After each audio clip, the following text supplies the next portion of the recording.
Hi guys, and welcome back to another episode of Getting Into TV. I'm Tom, your host to learn everything there is to know about working in a scripted and scripted TV. This week I'm chatting to Ben Davies, who is a production and development coordinator, all about what he does, but he's also an alumni of Sgil, Cymru, so we're going to be talking a bit about apprenticeships and what he did on that scheme. But also what's different about this is he's actually based in Canada now, so we're going to talk about what it's like to actually up sticks from the UK and relocate abroad and still work in the TV industry. So yeah, sit back, relax, and I hope you enjoy.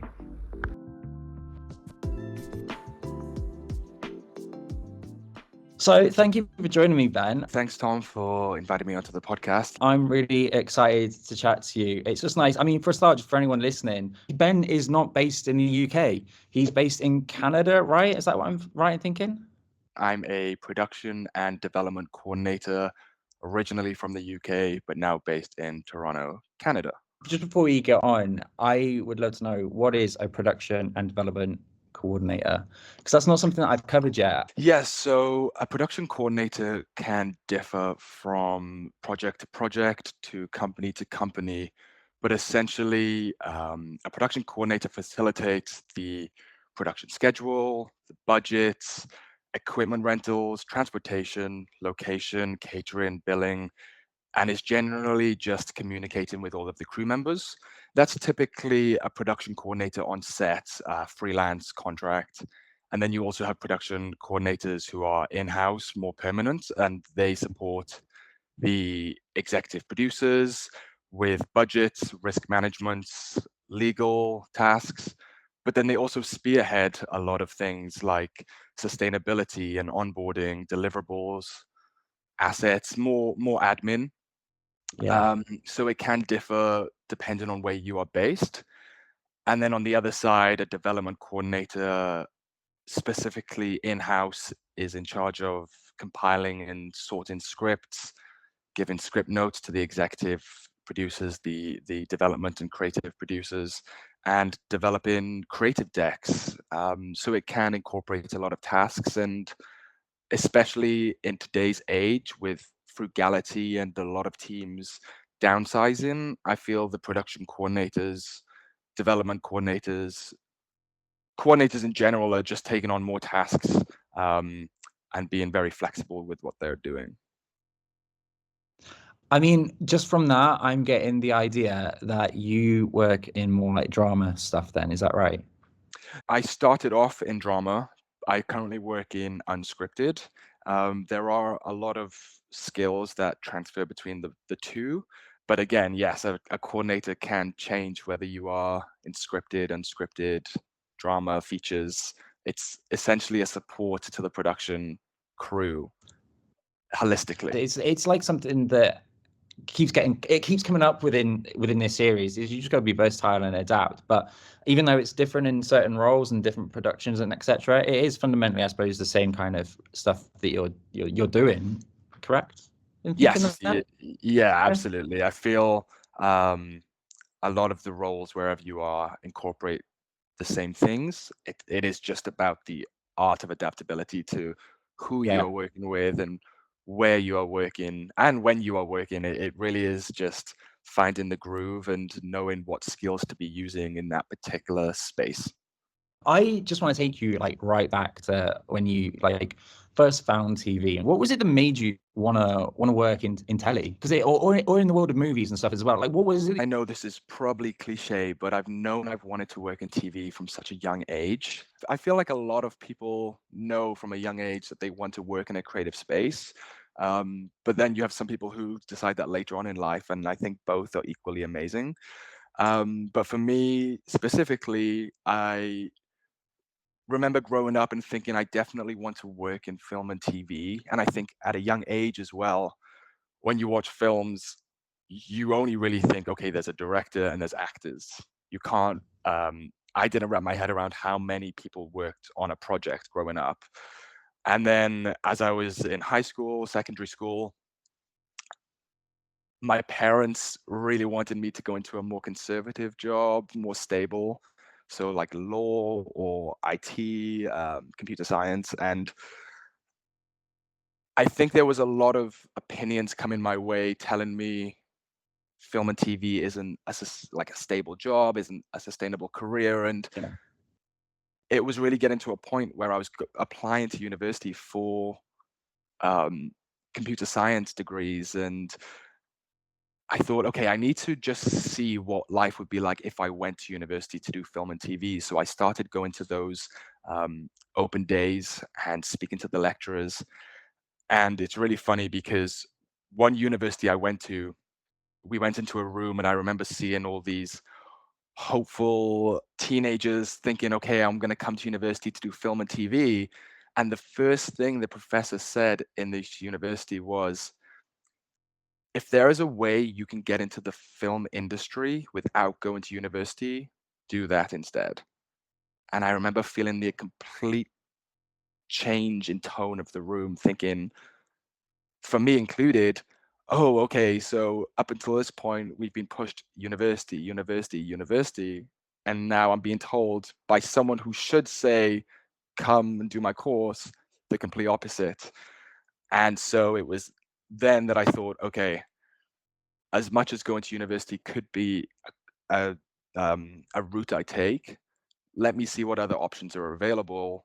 And it was then I started to convince my parents and my peers and my teachers as well at the time that I'm going to pursue the TV and film industry.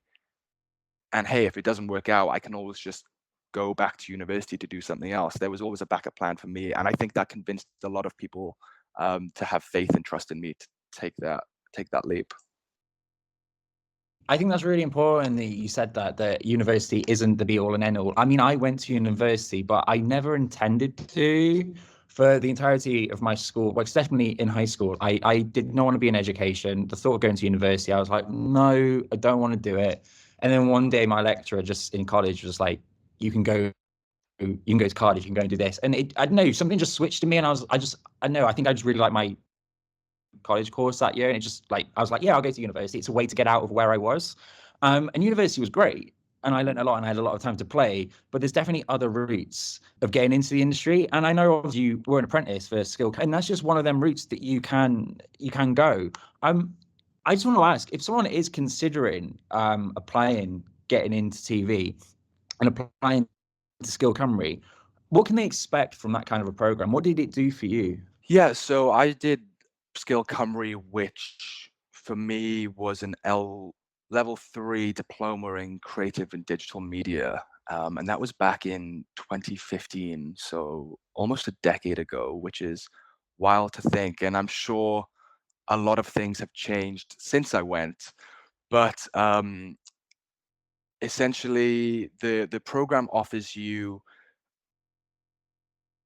the program offers a learning and working experience. So over the course of 1 year, you are in the class learning the fundamentals of the industry, the background of the industry, and what skills you can apply to the work that you do for the other 9 months when you are on set, in the production house, in a production company.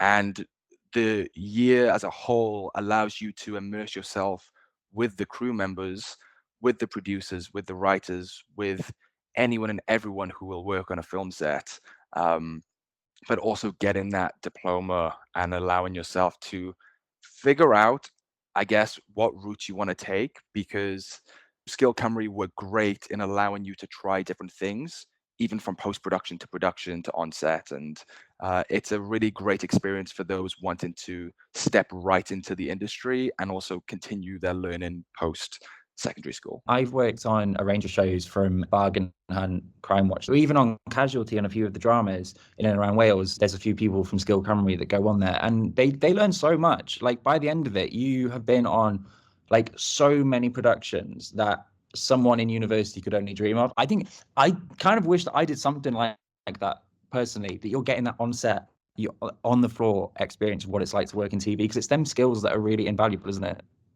Yeah, absolutely. And the funny thing is, when I was in my last few years of school at sixth form, it was, it was a great school, but it was pretty pretentious. And so the idea of doing an apprenticeship truthfully was looked down upon, because it was either you go to university, or there's this sense of failure to your education.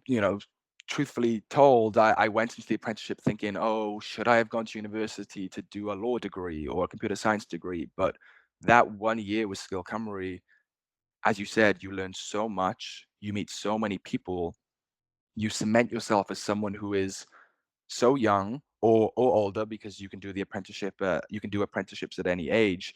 But for me, it was having people know my name, know my face, and as many people in the industry know, it's who you know rather than like what you know, Definitely. and having that ability to just jump in the deep end. And you may be keeping your head above water constantly, but who doesn't love a challenge? And this whole industry is just one challenge after the next. And if you throw yourself right in, you're being given all the tools and the skills that you need to flourish later on.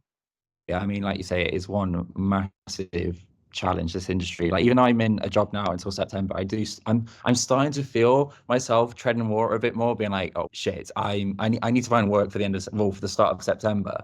And yeah, it is that worry that you can't be stable, but you're doing something that you love. You're meeting people, you're going to create things. And I think that it does make it worth it. It is just, you've got to be able to know that it does get difficult. You've got to understand that, which is a bit shit that it has to be like. But reflecting on your first year in the industry, what advice would you give to newcomers starting out in telly? Well, the first thing I would say is just be open to everything that comes your way, especially when starting in this industry, in this landscape. I thought it was going to be a clear climb from apprentice all the way up to producer. But I quickly learned that to get where you want to be in any department, you have to have an holistic understanding of what goes into a production. And I think just saying yes to every task that comes your way, to a degree, saying yes whatever you feel comfortable with and what you want to learn, is one of the best things you can do. I had this amazing mentor when I was on Casualty. She was one of the actresses. Her name was Amanda Milling, Oh and my, she is amazing. she is the best. And I always think back to her when people say, who is one of your first mentors outside of the educational side of things. It was Amanda for me. And I remember one day going up to her and saying and asking, how do you deal with all the challenges that come your way? How do you deal with all that pressure and wanting to prove yourself to people? And she gave me this amazing piece of advice, in that whatever you are feeling, just imagine it is some aura, some energy in your body, and just let it just flow down to the ground and outside of your body, and think what you want, think of what you're trying to achieve, and use that positive energy to tackle a new task. And I tell you that because that really helped me in those days when it was difficult as a first year in the industry. There were some days where I really questioned myself. Why did I do this? This isn't what I expected it to be. It's for better or for worse. And so another piece of advice I would give to newcomers is embrace all of those difficulties, embrace all of those challenges, and just know that the bad days don't define the good days. And everyone in any industry, in any part of their career, is going to have a bad day. But we are doing this. Our industry as a whole is supposed to be fun, right? It's not Definitely. as serious as a lot of people take it. And take it seriously when you need to, but also understand that you chose this industry for a reason. Enjoy it. Have a smile as much as you can, because people remember the person who smiles and says hello to everyone in the morning. And just enjoy yourself. Yeah, definitely. I mean, there are people in this industry that you'd rather not work with, but in my own experience, most people are nice. And yeah, you just want to be that person that people think of as a nice person. I just wanted to ask, did you always know what you wanted to do in telly, or has it varied? It's like when I was in uni, and definitely when I was in school, if you didn't have a clear idea what you wanted to do in 10 years time, like that was the end of the world. But I feel like TV is fluid. You don't necessarily need to know what your end goal should be. Yeah, I totally agree with that. I think it's one of those industries where, especially as a freelancer, you have to be able to adapt to different things. Coming into the industry, in my very first year, I thought, okay, the goal is to be a writer. And then as I started progressing through my career, that became producer, that became executive producer. And it continued, every day I think, okay, I want to do this in the industry. I want to do that. So I definitely did have an idea of what I wanted to do. But as I said at the beginning, every production company, every project, every team you work with is different. And you learn about new roles. You see different things getting done. And I definitely want to be in the development side of things eventually. An executive producer role, so to speak. But that journey there isn't going to be A to B. You're going to go like A to F to Y to B to C. And I think that's a good thing in being flexible and jumping around, because the more Definitely. you know overall is going to help you when you get to the top, because you understand the decisions that you make are going to affect this department, affect this budget, affect this team, which coincidentally affects the other team. Definitely, I completely agree. I was an assistant director in drama for about 2 years on and off, and I enjoyed it, but I just found it wasn't for me. And at that time, I fell into Crime Watch, and I developed like a love for telling stories and just talking to people, and just I know I personally just found it so creative doing that without realizing that it could be so creative. I just didn't know that that world existed. It was never opened up to me until I just happened upon it. And it is that thing of just being open-minded and just knowing that things can change and maybe it is for the better. And I mean, I always thought that unscripted TV was not creative at all. Yeah, I find what I do every single day, like it would just be me and a director out on a shoot, or I'll be scripting something, or I'll be, I don't know, making a storyboard for what sequences I want. And like it's so much more creative than I ever thought it could be. And what I thought, compared to what I was doing in drama, especially, I'm doing so much more of what I wanted to do that I thought I could do in that role. Mm. Just touching upon freelance life, it can be really scary out there. What advice do you have for aspiring TV, for people that want to just work in TV in general, and enter the freelance landscape? Because we are predominantly a freelance workforce. Like, what tips do you have for people, especially people starting out? So tips I would give to new freelancers in the industry, it would be, or something I wish I told myself actually when I first went freelance, would be just be kinder to yourself. I remember there was one day I was finishing up a contract with the BBC, and there was some sort of rule that you couldn't go back for a period of time after you had done a contract, so they could, Yeah, keep there's the this roster rotating. stupid thing that you can do like 2 years, and then after 2 years, you have to have a 3 month gap because otherwise, it's like I don't really know the reason. It is stupid. Yeah, I totally agree. I think it's something that isn't heard of in a lot of other companies, or especially a lot of other industries. And there was one day when my contract was coming to an end and I didn't have anything lined up. I had tried, I had reached out to people. I think I was 19 at the time, and I came home, I sat on my couch, and I just wanted to burst into tears because it was so scary. The idea of going from a stable income, seeing the same people every day, doing the same routine, because at the time that was what I gravitated towards, to then going into this space of, I don't know what comes next. I don't know where I'll be in the country next, what teams I'll be working with next.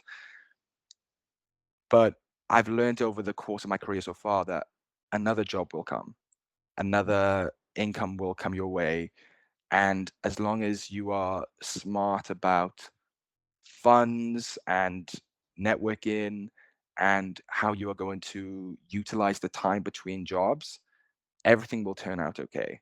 That's what I like to tell myself. Obviously, we are in a very scary time in the industry right now, and it can be extremely hard to think like that.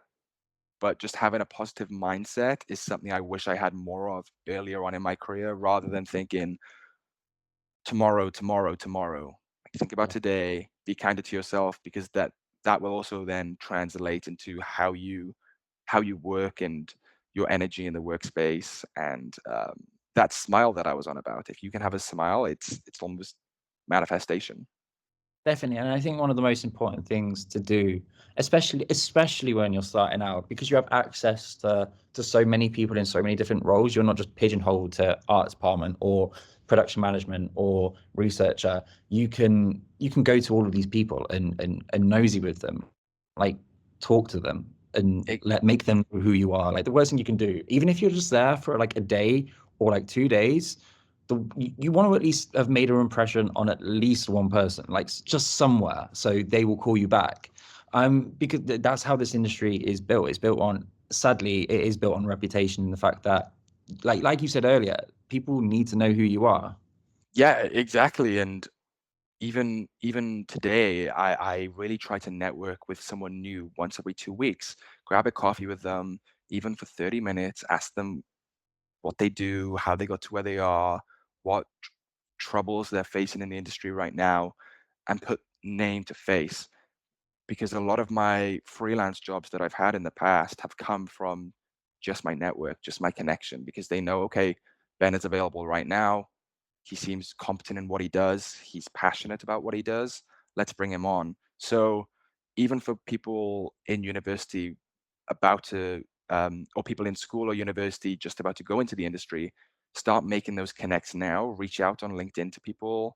Even a virtual chat is going to do wonders later down the line.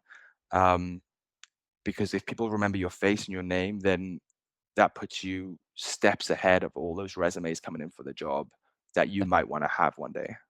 Especially post pandemic, I Yeah, find that a lot of companies are gravitating towards someone who they know they can work with, as opposed yeah. to, or they prioritize that more than who can do the job 100%.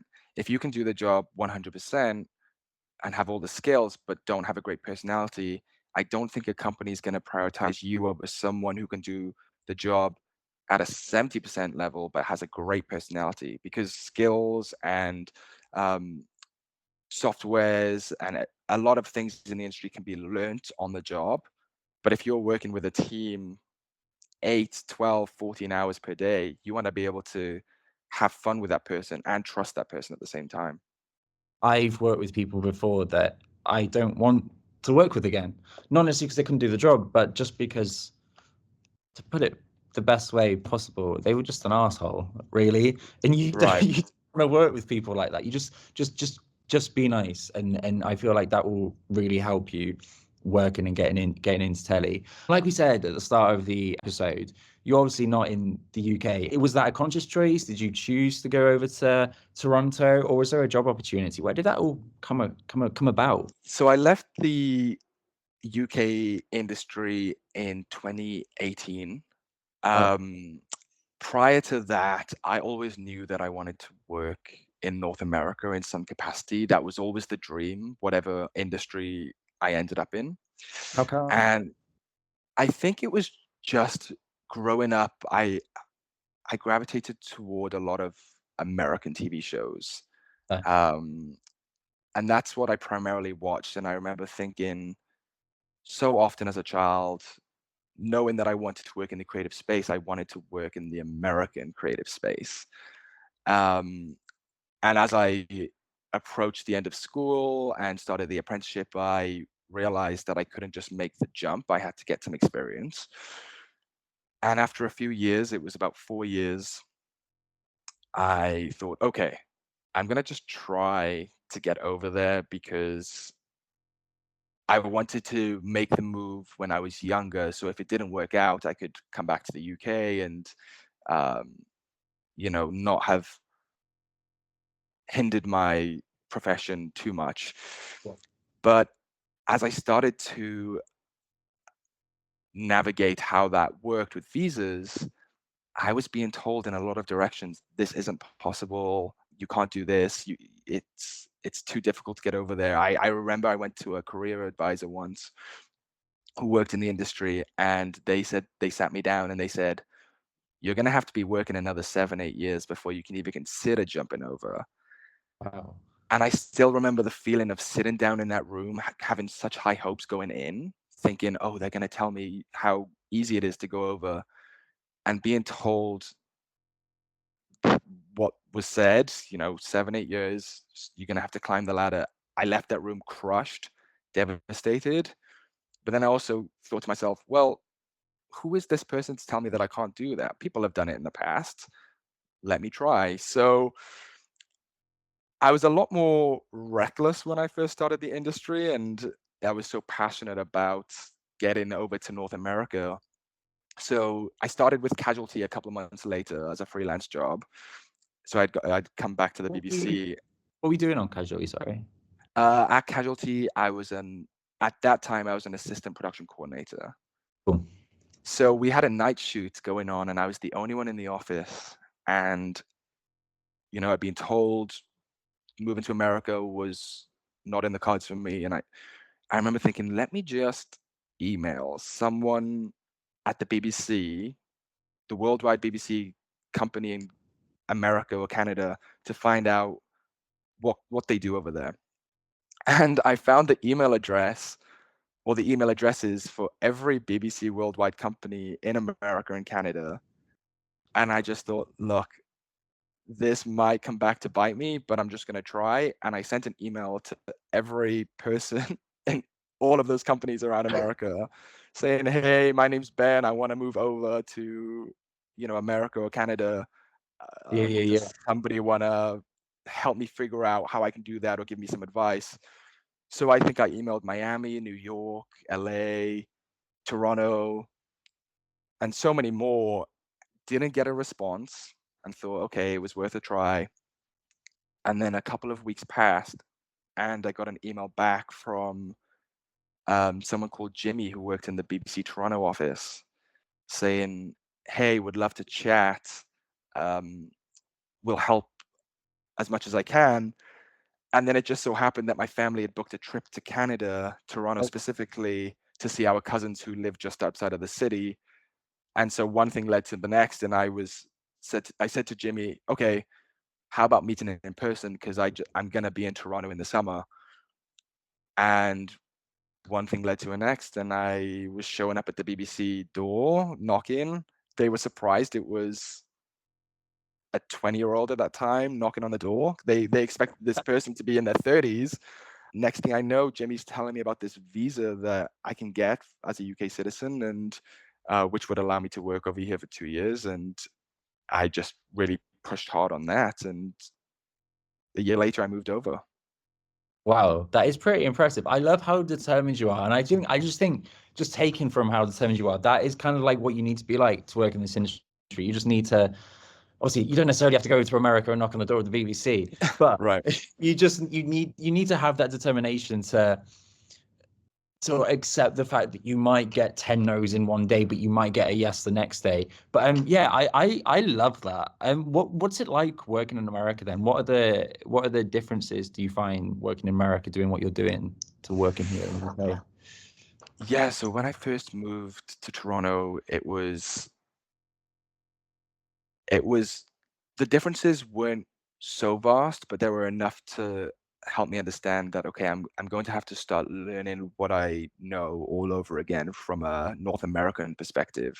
So in Canada, freelancers typically have to be in a union to work on a production, that you have to get credits to get into the union. It's not just, hey, can you work on this production? Come on board. Toronto specifically, we work a lot with America, so a lot of American productions come up, specifically dramas to film here. But Toronto is, from my perspective, very unscripted, factual focused, which is changing, but right now it is that. Role titles are called different things in a lot of departments. And there are fewer production companies in Toronto because the UK is a worldwide hub of film and TV. Yeah. In Toronto, it is a lot more condensed and like the UK, but on a smaller level, everyone knows everyone. And especially when you get into the industry, you'll find that you are working with the same people on multiple projects, or somebody knows someone who everyone knows everyone, and it always goes back to make a good impression, because if you make a bad impression with one person, your name, your reputation is going around this whole city, this whole territory of like, that's not the True. person to work with. So again, if you're having a bad day, make sure you voice it in a suitable way, but also don't let it determine your career. No, completely. What kind of shows do you work on then over there? So when I'd moved over, I'd only done scripted drama. When I moved to Canada, I realized, okay, that really has to quickly change into A, whatever comes my way, and B, it will probably be unscripted, factual, because that is the the primary content that is produced here. And so I spent 3-4 years in a small boutique unscripted production company, which worked a lot with Indigenous peoples in Canada, telling stories, human documentaries about their history, truth and reconciliation, something which I had no idea about before I moved over. And I spent the entire pandemic in that job, so I was very lucky to have a stable career throughout the pandemic. After I got my permanent visa here in Canada, because my previous visa that I came over, I was locked into that job. Once I got my permanent residency in Canada, I started applying to other jobs, got in with Amazon Studios, and so we do a lot of um, unscripted productions there. In Canada, we have shows like Last One Laughing, a new show coming out, Lux Listings Toronto, which is a real estate reality docu-follow, because the Canadian market is very focused on telling Canadian stories, having Canadian Yeah. people. I know the UK is a bit more international, but Canada are really trying to rein in, and for good reason, using Canadian talent, making Canadian stories, and growing that reputation that Canada really can produce some top tier international level content. No, yeah, that's really nice. I just wanted to touch upon something that you said there. You obviously in the UK you did a lot of scripted, and now you do unscripted. How did you find that transition? Obviously, you made a whole jump over to another country, but how did you find that transition between the two genres? Because I've done it myself, but I was at the runner stage. So yeah, from a production coordinator kind of stage, how was it?